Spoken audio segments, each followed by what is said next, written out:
রাধে রাধে। কিভাবে টাইলস লাগালে টাইলসের নিচ থেকে ঢ্যাপঢেপে আওয়াজটা আসে না, সেটাই আমরা কাজের মাধ্যমে স্টেপ বাই স্টেপ দেখাবো।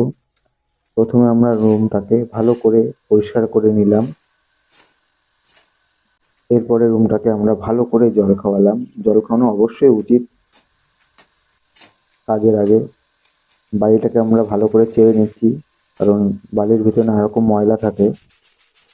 আর প্রত্যেকটা টাইলসের নিচে আমরা প্রথমেই জায়গাটাকে ভালো করে ঝাড় দিয়ে পরিষ্কার করে তারপরে গোলা মেরে নিই। প্রত্যেকটা টাইলসের নিচেই করা উচিত এটা। তাহলে টাইলসের সাথে গোলার সাথে যে ঢালাইয়ের যে কামড়টা খুব সুন্দর হয়, কখনো ছেড়ে দেয় না ভবিষ্যতে নিচ থেকে। আর সব থেকে মেন পয়েন্ট হলো এই বালি বিছানো।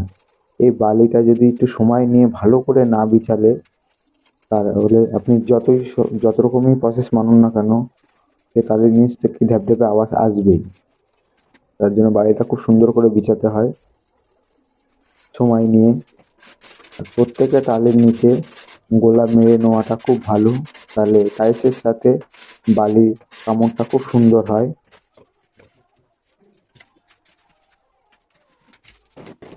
এই নিয়মগুলো মেনে চললে